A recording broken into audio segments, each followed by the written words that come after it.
Hello. Hello. Hello. Okay, are we ready? I think we're recording. It's always like a crapshoot. This damn StreamYard. Never know what it's going to do. Pray. I got fingers and toes all crossed. I have a lot of stuff angling my Mercury and my Aquarius midheaven, and it's been tricky getting anything done digitally. And then when I do get shit done, it disappears. So let's do this right now while it's working. So this is a part 2 to the video I just had done. It was about the new moon for June. June's uh did I say June's? Yeah, that's correct. June's new. My head is in July. But anyway, so the June new moon, there were questions about it. And I think that video probably answered some of the questions, but I want to kind of go deeper just to be like, okay, this, you see this right here answered that question. So the questions, I got questions. And I do them when there's similar questions because I'm like, okay, this is great. Kill two birds with, actually, let's not say that. I don't like that saying. I can get multiple things done by answering a question. Okay, so that's what I'm going to do here. So we're going over the viewers' questions and excellent questions about thoughts and thinking. And I don't know what is legit right now. I don't know, like there's confusion. Why? Yeah, just concerns about why do I feel confused, right? Like Mercury is supposed to be in this good placement, right? It's strong in Gemini, right? Yeah, Mercury is, remember folks, Mercury rules the sign of Gemini. So it is strong in Gemini. But let's take a peek here at this chart to better understand why our thoughts, our thinking, and even our communication and confusions. I've had a lot of that happening with people that have been communicating with me, especially with my mom. Like a couple days ago, she seemed to be like just super getting much really clear, right? And of course, those moments come up and down and smaller and bigger, right? You know, that whole thing. That's normal. But then like clockwork, it was all of a sudden like someone pressed a switch and things were remarkably different. Not necessarily horrible, but it was like, okay, God, what just happened? Yeah, we're getting lost within 3 seconds of a conversation. And so it's an extra challenge, another layer of challenge. And so let's take a look. Let's stop yapping. And yes, the kitty cats are like, it's cold. And it is. We're in June and it's in the 60s. And it's been like this all week. And Zoe's like, I need a human. So come on. Okay, I know. She's gonna tap on me. If you want to come on up, come on. Come on. Come on. Now or never. Thank you. She's like, I just want a shoulder. Okay. Okay, we could do that. When it gets cold, there's no sunbeams. Well, actually, the sun is starting to come out now. It's been gray and rainy anyway, blah, blah, blah. Let's get you guys on the screen with what I'm looking at, with what me and Zoe are looking at here together. I don't know how I'm going to do this. I got to mark up this other chart. We're going left-handed then because I got to, she's cold and I don't blame her. It is chilly. It's June. What the hell? Like we've had really warm days already, where we've turned the air on and now it's like, yeah, little ears are frozen, right? Okay, I understand. And this is how she is when it's cold. She does not have a thick coat like her sister. No, I know I'm talking about you. You have a really thin, like one layer coat action. You don't have a lot going on. So you really need like a little outfit, but I don't know how happy you'd be with it. I think it would be awkward at first, but I really think she would be okay with it. Plus, it would prevent her from over grooming, which she tends to do anyway. Right? Mm-hmm. Right? Yeah, you're an over groomer. You're immaculate. Yes, I'm always like, Zoe, you can't get any cleaner. Okay, enough of that. So I'm gonna hold her for a little bit because she's not gonna be happy because I gotta be able to mark this chart up. This is a cat that wants 2 hands on her. She's like, all hands on me now. So if I take the hand, you'll see her like stare at me like, you know the drill, right? Like I've arrived. You know what has to be done when I'm here. So let's see if I got a marker on this chart. Okay, we could do that. That's my 8. So, we're gonna just talk about some of these questions and the confusions. The confusions and why are there confusions with thinking and thoughts? Because Mercury,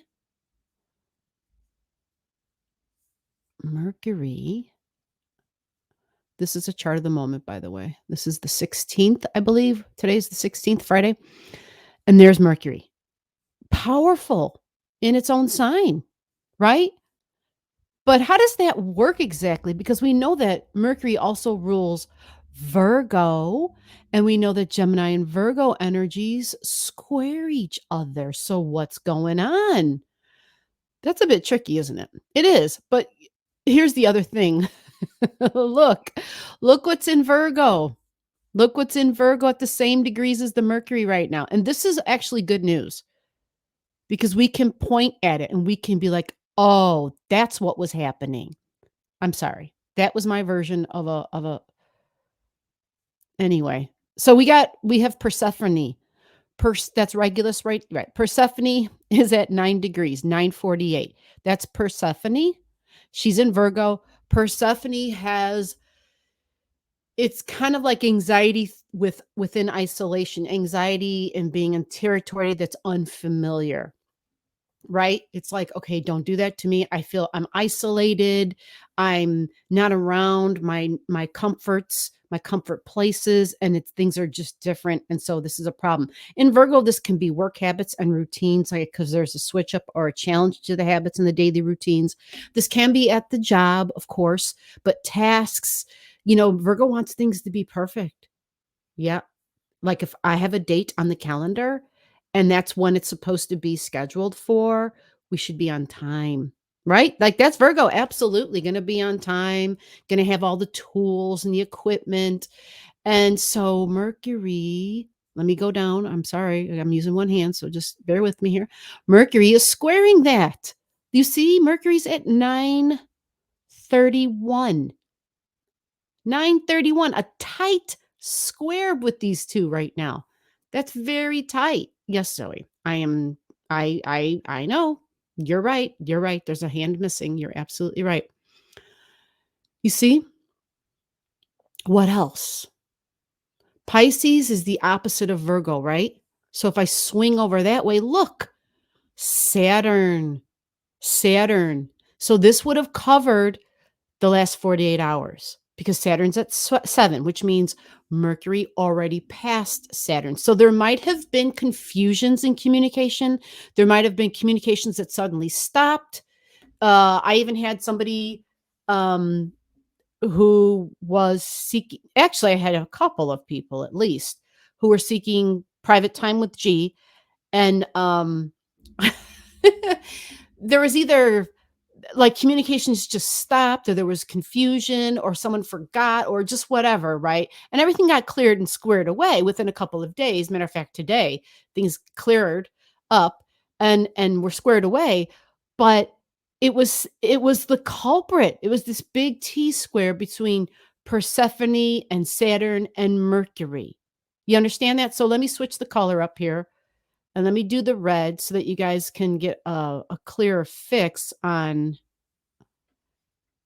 yes, Zoe, Saturn, right? Saturn and thank God this thing makes a straight line after you try to make one. um, yeah. So you see, it's a T square. It's a big, strong T square. It's strong. It's not weak. It's Mercury and Saturn and Persephone. So isolation within daily routines, being knocked out of my daily routines, something with health and possibly food and even pets.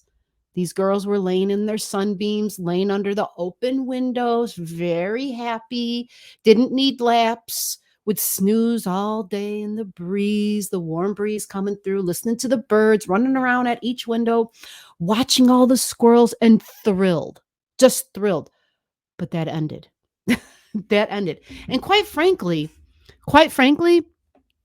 for me, where I'm located anyway, the temperature, it got cooler immediately when we had Pluto back into Capricorn. Capricorn is the ice, it's Saturn. It's an ice giant. The planet itself is an ice giant, right? Yeah. Saturn is icy. So, what do you think about that? Right? And so that was like Saturday night or something, if I remember correctly. Pluto backed into Capricorn. And during the day, I think we had the air on.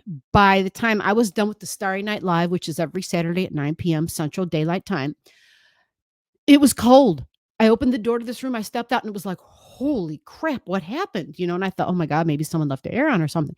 No, the air and the wind shifted and it got cold. And it was like, I thought, my brain, my astrology geek head, Pluto's in Capricorn, right?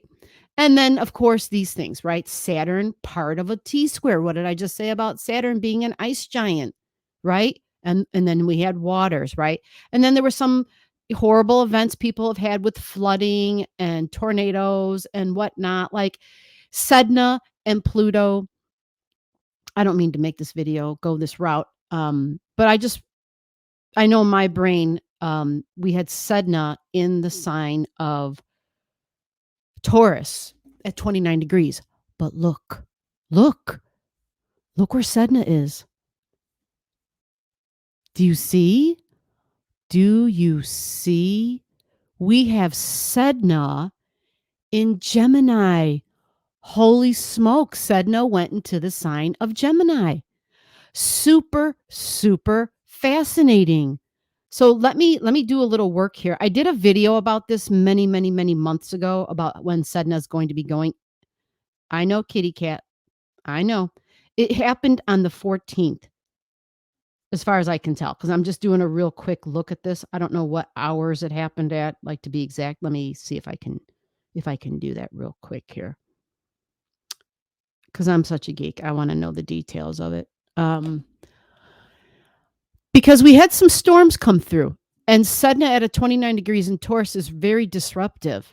She's a water goddess. So water is a big deal, right? So we could even feel like we're being flooded or experience flooding because we have Pluto in Capricorn trining Sedna in Taurus, right? A tight, exact trine.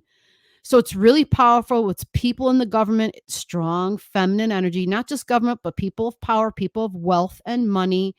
So the people, how that goes, the ones with the money have the power. And there's been a lot of discussions about the two-tiered judicial system in the United States, right? And so here we have it. Sedna entered Gemini energy on the 15th of June at 8:42 a.m. Central Time Zone.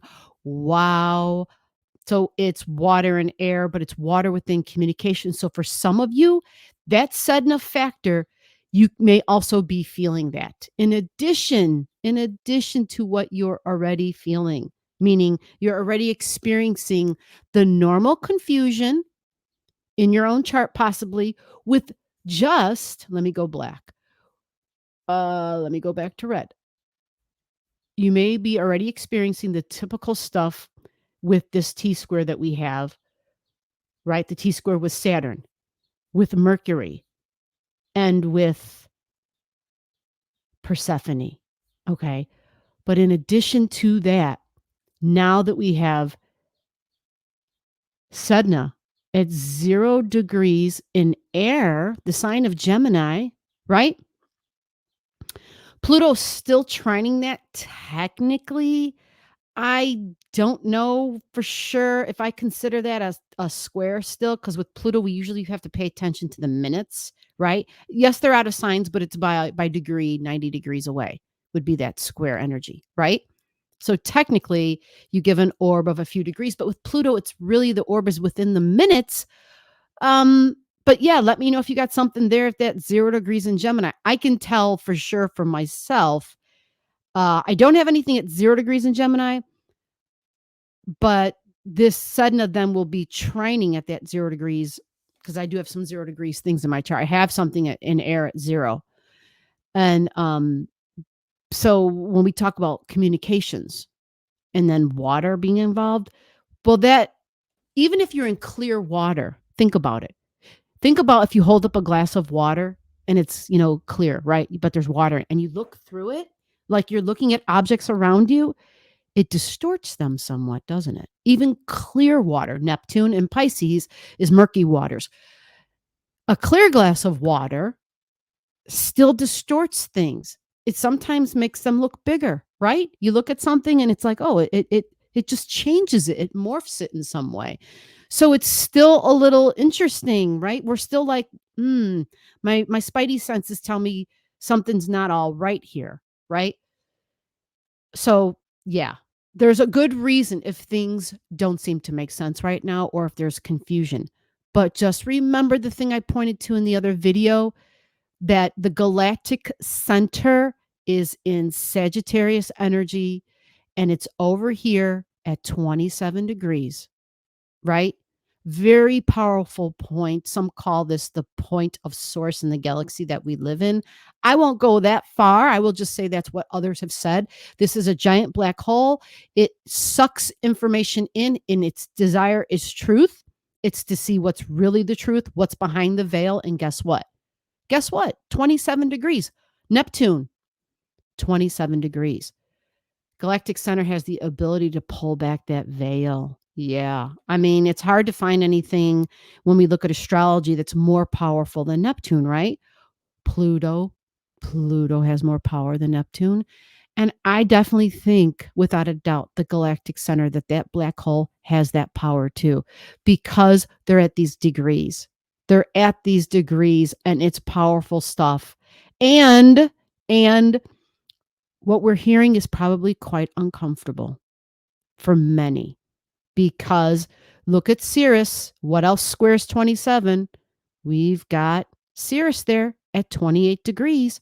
Also in the T square with Neptune. So it's Neptune, galactic center, and Ceres. So it's like, hey, wait a minute. There's like a multiple T squares going on. So trust the process. Go slow, right? Go slow. And just understand that, yeah, we're hearing about things and it's a possibility we're not able to see all of what's going on for sure.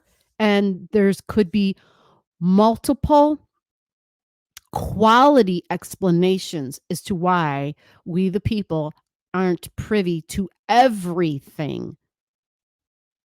And for those of you who understand, like, oh, I don't know, military documents and highly confidential stuff, I would think there are things that how could we possibly be privy to? Because if we're privy to it, then that means those that would love to get their hands on it would be privy to it. You see? So national security, like this is tricky. This is a tricky time. Now, maybe people's questions and concerns have nothing to do with that. I just mentioned that because that's like a large scope grand thing. But for you in your life, if you've got things at these matching degrees and in these signs, you can take what I've said here and apply it to your life by seeing what house number that stuff is in for you. You don't know and you want to know, comment below. I'll help clarify that for you by you just telling me the house numbers and what you got where. And then I can, just try to take a look and be like, okay, remember what I said in the video? Like, this is that. This is a thing where it's not a quick process. It's a slow process of kind of like peeling the onion, where we're pulling back the layers. And when we peel back them onion layers, there are always tears, right? Yes, there are always tears, but it has to be done. It has to be done. I got a kitty cat with nails. Oh my God, that's Taffy. All right, guys, I hope this helped. I will see you in the next video. Bye-bye. I got a kitty cat with